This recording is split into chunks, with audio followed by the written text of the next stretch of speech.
It's a really big pleasure to have the opportunity to address you once again. Thank you so much for that, Pastor Burns. And the energy in this room feels really huge, right? It feels like a really strong. And it's because every single person in the room, we gathered to defend human freedom, a person's dignity. Every single person here understands what that means. And we're here to protect the right to believe, to speak the truth, and to live without fear. These freedoms are the very fundamental on which true security in human society is built. But we need to acknowledge something very clear, that foundation, that really important foundation for the human freedom is now in danger.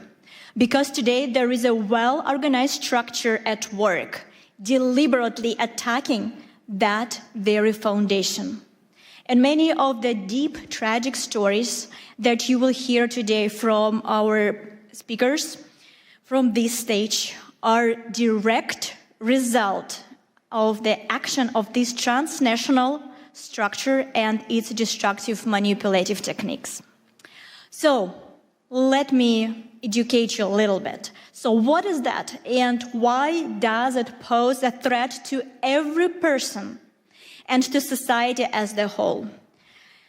The transnational anti-cult network is the highly coordinated international system made up of individual organizations, activists, pseudo expert, and biased journalists. Their goal is to systematic dehumanization and destruction of targeted group of people and the incitement of hatred and hostility within the society. What this network does is often described more simply as anti-cultism. But in reality, anti-cultism is the technology of dehumanization and repression. Let me be clear right away. The anti-cult network can target absolutely any group, not just religious one. They can target social organization, hobby club, or even political party. And no matter who they choose, anti-cult agents follow the same well-practiced playbook. First, they slap the label on the targeted group in the media, calling them sect, cult, or simply dangerous group. Then, the step number 2, they launch an aggressive media campaign to smear that group using fake discriminations, false testimonies, and distorted information. Through these dirty media campaigns, they dehumanize the people in the targeted group. They strip them out of their humanity. And as a result, those exposed to this manipulation stop seeing the targeted group as equal, as neighbors, as co-workers, as parents, as children, or fellow citizens. Instead, they begin to treat them as outsider or enemy. And after this stage of dehumanization, society is effectively giving, quote unquote, permission to persecute. People are fired from their jobs, pushed out of the public life, silenced through the pressure and intimidation, dragged into court, and even subjected to violence. And in the end, the very foundation of democracy collapses. Freedom of consciousness, the right to speak freely, the right one's face, and the right to human dignity. If these step-by-step patterns feels historically familiar, you're not mistaken. This is the very same mechanism Nazi Germany used to dehumanize the Jewish people, one step at a time, through the language of hatred, lies, and systematic propaganda.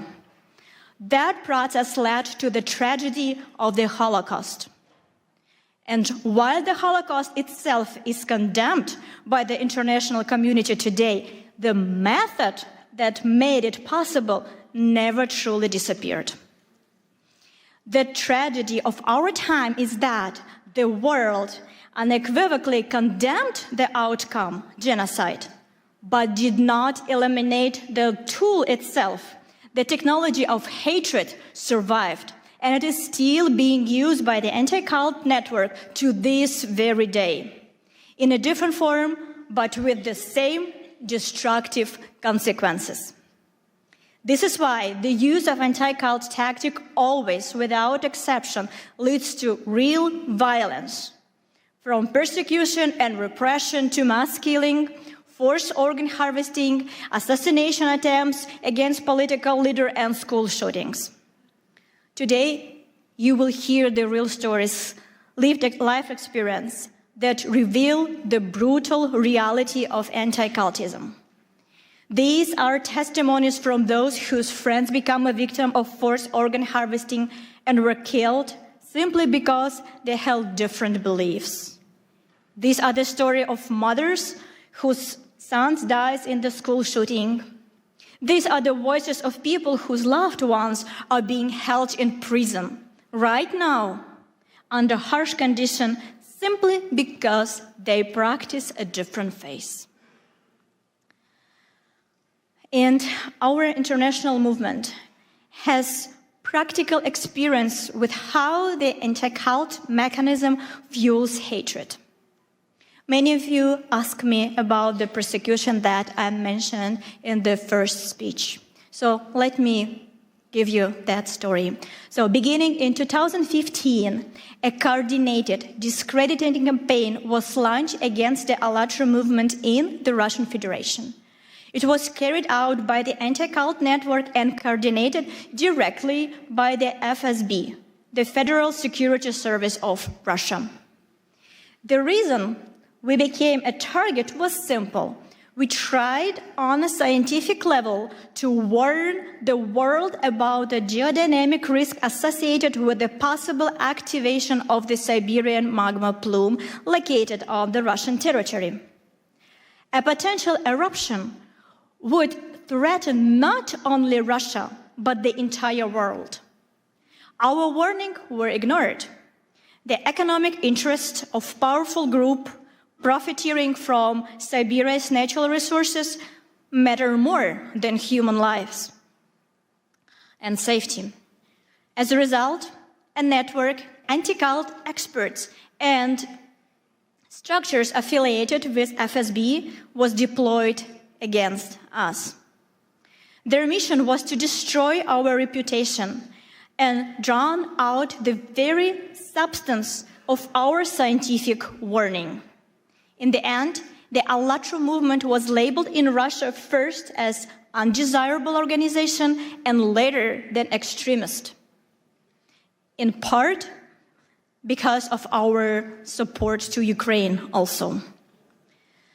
In Russia, anti-cult actors used their full arsenal against us. The media, courts, and the full machinery of the state. They believed that by putting us on the blacklist, they could force us into the silence. But they were wrong. We began to speak even louder. We studied their method in the smallest details. We made them public. We exposed the structure of their network, their roles, their connection, their channels through which they spread their narrative and their real motives. And we brought it to the world's attention. We proved that this Russian anti-cult infrastructure of hate has already been exported to China, Korea, Africa, Europe, and the United States. We traced how the pressure that began in Russia becomes a source of persecution around the world through publication, through the analysis, through the same talking points appeared in different countries as if copied from the very same subject and pasted in a different country. We also discovered that within the ranks of anti-cultists, pathological cruelty and sadism thrive. This is the matter of deep moral decay. And there are strong reasons to suspect their involvement in human trafficking and crimes against children. One of these stories we will share today with you. It is a real case that will show you the true brutal face of anti-cultism. You need to understand that anti-cultism is the global assembly line of crimes against humanity. It runs on the same playbook everywhere, and we have exposed it for what it truly is. Anti-cultism strikes at the most basic rights: freedom of religion, freedom of speech, independent media, the right to a fair trial, and the principle of the presumption of innocence. So today, I want to deliver one simple and clear message. As long as anti-cultism exists in this world, true democracy and human freedom are impossible. And if we do not eradicate anti-cultism as the phenomenon, we will not be able to secure a future, safe future, prosperous future for our children. And I would like to note a particular that you, dear Pastor Burns, play a special role in the countering the destructive anti-cultism. Through your spiritual diplomacy initiative, you are uniting leaders of different countries, different religions, different worldviews, who have stepped forward to defend human dignity and freedom of conscience and the right to live with dignity. And we all know, and we can say it, that you, Pastor Burns, act as the true leader. You build unity where others saw division. You give a voice back to those who are being pushed into silence. And you offer protection to those who are in need, who cannot protect themselves. And it's because that initiative, like yours, extremely important right now. And we understand that thanks to you and this initiative, humanity will inevitably prevail. And for all our participants of ALLATRA International Public Movement, it is a great honor to stand shoulder to shoulder to you. And for decades, the anti-cult network acted with impunity. But today, thanks to you, Pastor Burns, the situation has been changed. And we can say with the full responsibility and confidence, for a final victory, only one thing is still missing: the unity of everybody, especially the unity of those who has been targeted by that group. To stop the threats and killings and the destruction that anti-cult network brings, we need more than words. We need decisive action. We need a coalition of mutual protection, international and interface. The principle must be simple and shared by all. An attack on one group is an alarm for everyone. Instead of indifference, let them deal with it themselves. We must stand and unwaveringly solidarity. We will defend them because tomorrow someone could come for any one of us. If everyone who has been targeted by the anti-cult network and harmed by its manipulation unites to expose its criminal activities and publicly expose how the anti-cultism works, we will inevitably achieve justice and prevent new tragedies, for sure. There is an age-old and very accurate metaphor. I'm pretty sure you all know that.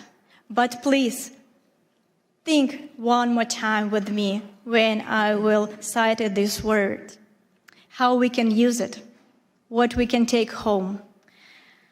We all know that it is very, very easy to break a single twig. It takes almost no effort.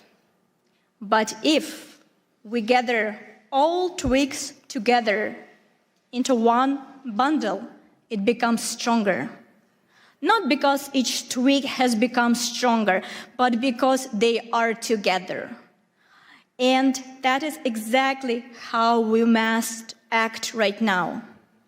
Each of us may believe in our own way. Each of us can continue doing what we are doing. We're all leaders. We all have our missions. But together, by protecting our future, our children from this organization, by standing for rights, for freedom of religion, for freedom of choice, for freedom of your thoughts, your action. So we definitely can change this world. Because by the end of the day, our strength is in unity. Thank you so much.